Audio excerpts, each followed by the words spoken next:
Hey guys, this intro might be a complete waste of recording space, but we're gonna do it anyway, just in case, because here's the deal. I'm recording this video specifically for the ghosty faction in our cult. For those uninitiated, the cult is a section of our Discord server where we host games, and then whoever wins the most games over the course of the month gets a prize, and this prize was an Ask Me Anything video, where I let them put together a list of questions, and I'm going to do my best to answer them here in this video. But it's also up to the ghosties whether or not they want to share this video with anybody else after they watch it. So hi ghosties, congrats again on your win. I hope that these answers are satisfactory. I hope you enjoyed the build. And if they shared this with the rest of the world, then hi, I'm happy you're here too. The build is redoing one of the apartments in the new world with the new expansion pack. We do a build help stream every first Monday of the month where I try to help you guys fix your builds, and sometimes we try to fix EA builds as well. I don't know who is responsible for the original apartment layout, but we kind of all agree it was a bit odd. So during stream, people wanted to know if I could redo it,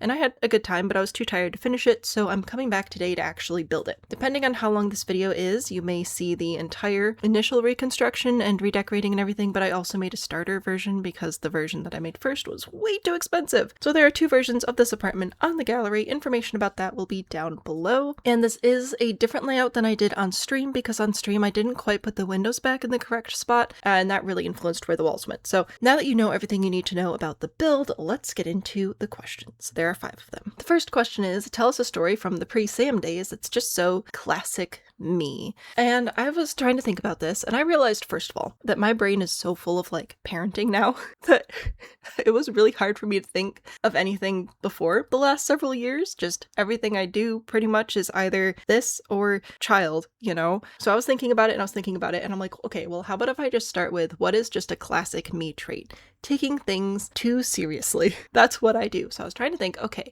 what are some good examples of me taking things too seriously? And I remembered taking a missions trip with my youth group when I was in high school. So I got to do this 2 years, my freshman year and my sophomore year. And I don't remember if this was freshman year. No, sophomore year. The thing is, it probably happened both times. So we went down and we were doing Hurricane Katrina relief. So we were helping clean up houses and things that had been destroyed and just hadn't been fully taken down and taken care of. So you get like 50 high schoolers from West Michigan driving down in a bus to Mississippi to take care of Hurricane Katrina damage from years and years prior. This would have been in like 2011 and 2012 or 2010, 2011. Who needs math? The point of the story is I take everything too seriously. So we were trying to break up a concrete stairs, like up to the front door. The house was gone at this point, but there were just these concrete stairs and they needed the rest of the rubble cleared so that they could, take care of the lot and hopefully eventually rebuild a home there. So the youth leader dude was just handing sledgehammers to all the guys, of course, and being like, haha, nobody can smash up this jump, but maybe not. So this is what we were trying to break up. And I was like,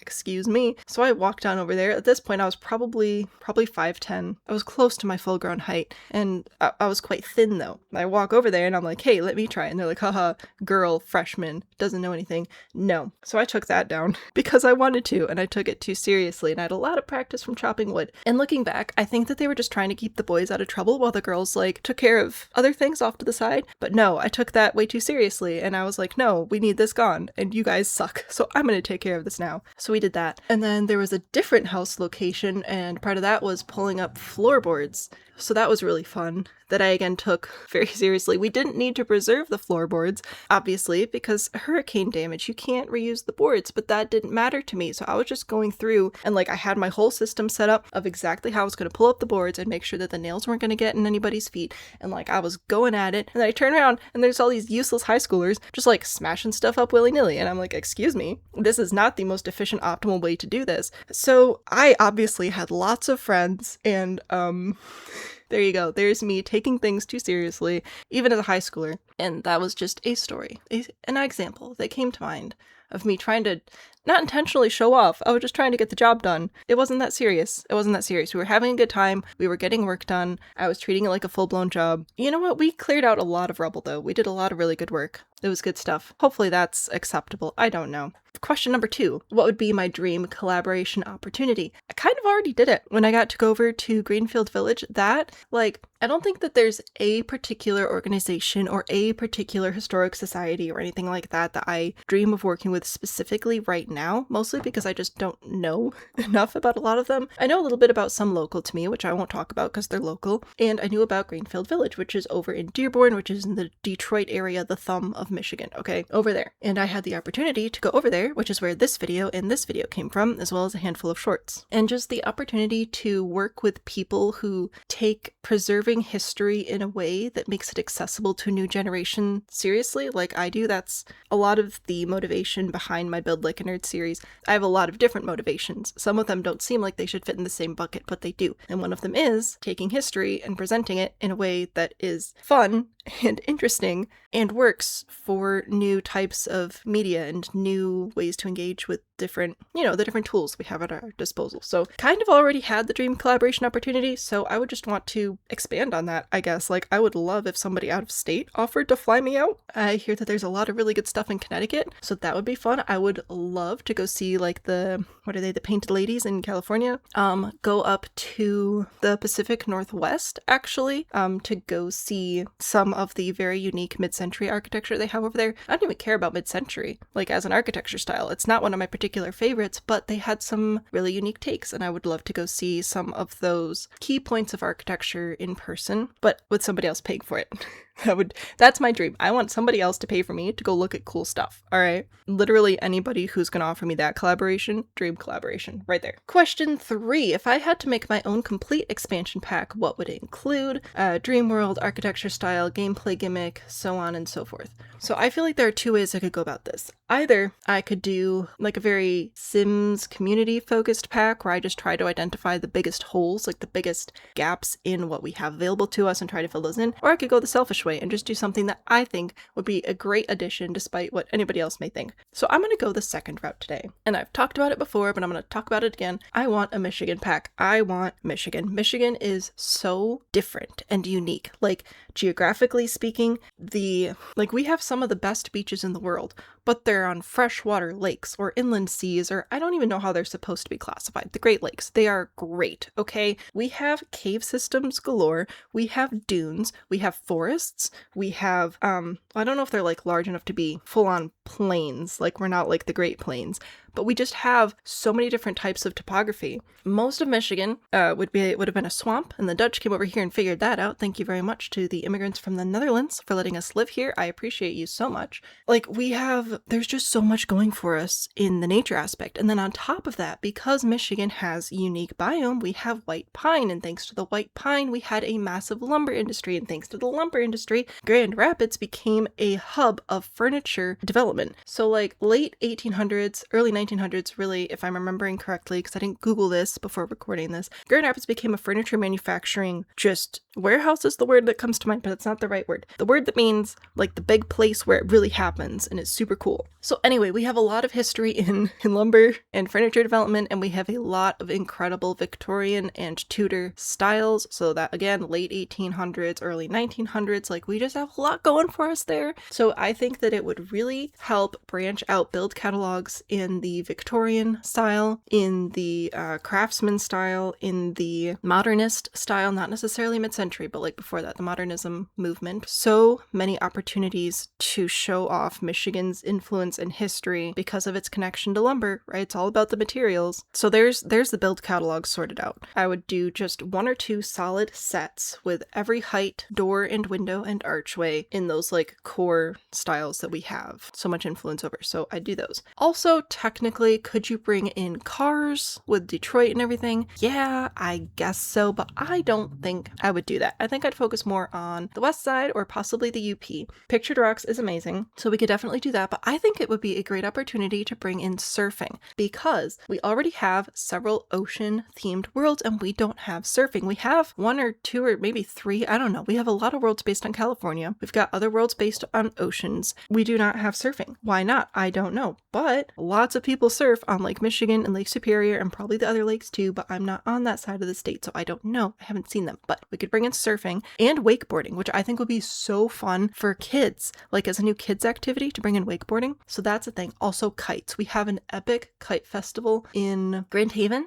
I think it's still in Grand Haven. It might have moved, but I think it's still there. Awesome kite festival. If you're ever over here, oh my gosh, you need to check it out. It's so fun. Like, I think that there's some really good opportunities there for also cross-pet gameplay with like boating and kayaking and whatever. Like, that's all well and good as well. So water-based, wind-based activities I think would be great, all age encompassing things. Also, I think that we would introduce a new medicine called ginger ale. Like, it'd be like orange juice where you could get a quick snack where you drink the ginger ale and then you feel better. Because right now in the game you can drink orange juice and feel better if you're sick. But I think we need to add ginger ale. And let's see, what were the other like core elements? So those are some gameplay elements that I think would be fun. Also, I would improve hiking and like walking groups and stuff because of the nature trails and everything. Also being able to make fudge, also very important. So being able to make fudge, and I also think it'd be hilarious if there was like a casserole-ify option where it would have the food quality but double the quantity. That would be so funny. So I think that it, like you're making macaroni and cheese, or you could make macaroni and cheese casserole. So then if you're making excellent macaroni and cheese, it would be like normal quality, but it would double the servings to 16 instead of 8. I think that'd be hilarious. So there you go. There are some gameplay elements. And create a sim, I guess. What would I do for create a sim? I don't know. I don't think about clothes a lot. I think it'd be a lot of some like outdoorsy type stuff. Really artistic though as well. Like, I think if we could sort of fuse Pictured Rocks and Grand Rapids and the beaches of Lake Michigan and some of the culture of the towns along there, Ludington, Grand Haven, South Haven, St. Joseph, if we could like pull those in to be the 3 neighborhoods, oh my gosh, it'd be to die for. So if I could just do selfishly have an expansion pack, it'd be Michigan. Let me know what you think of my ideas. I think the ginger ale and casserole ideas are pretty solid. I want kites. Please give me kites. And I think bringing surfing in a Midwest pack would be so funny. How do you guys feel about that? Let me know. Let me know. I'm dying to know your thoughts on that. 2 more questions. Question number 4. In a world of no food affected medical issues, what does the perfect all-out Sam feast of foods that I love or would like to try? Very good question. If the ghosties have opted to share this video and you're not familiar, I currently have between 60 and 80, it's hard to keep track, different restrictions or limitations on food that I can't eat or have to eat in extraordinary moderation. Otherwise, I get very sick, like in bed for days, can't walk in pain type of sick. So if I could eat anything, I miss most of all fried chicken, which I know, shock, everybody would miss, I think, fried chicken. I miss bacon. I also really miss peanut butter and jelly. Oh my gosh, I miss peanut butter, but not worth it. Let me try and organize this around my brain. Beverages, I can have most of them, so I can't really think of anything. I don't really care for coffee. I can't have coffee, but I don't care for it, so I wouldn't put that there. No, that's a lie. I want a mocha. I miss mochas. So I'd want a mocha. I want fried chicken and bacon and a peanut butter and jelly sandwich. I want peanut butter cookies and fruits and vegetables. I can't have melon anymore. I miss melon. I want watermelon. I want cantaloupe. I want honeydew. I miss honeydew so much. I want all those things. Watermelon I can still have some of, but the cantaloupe and honeydew are out, so I want those. I want kiwis again. I miss kiwis. For dessert, I want some banana bread along with the peanut butter cookies. I miss banana bread. I can't think of any other foods I really want to try. I mostly just think about the foods that I miss eating. So hopefully that's enough food groups. I think I've covered most of them. Oh, and squash. I can't have squash either, which makes sense with the melon. So I'd like some roasted squash in there. That would be really nice. There are some things that I would love if I could just have like a buffet table. There's a little buffet table just for me, and those things were on it and I could eat them. Oh, I'd be so happy. And the final question is, what does Bean think about me being a YouTuber? Again, if the ghosties have opted to share this video and you're not familiar with me, Bean is the name that I have for my son on the internet. It's not his real name. Don't worry, you don't have to post about me in r/tragedy, although that is a hilarious subreddit. I enjoy it very much. Bean, he's 7 this month. He's a little guy, and we have worked very hard to not keep him completely ignorant of what's going on in the world, but keep it age appropriate. So he's aware of YouTube, and he knows that I make videos, and he knows that I put videos on YouTube, and he knows YouTube is like where you go to watch videos, but I don't think he understands the star power aspect of it. Not even saying I'm famous or anything. I'm just saying that like, I think we've managed to keep him away from the idea of like popularity and fame and all that jazz. So I'm really thankful that my husband and I are on the same page for that, because Oh my gosh, the world out there.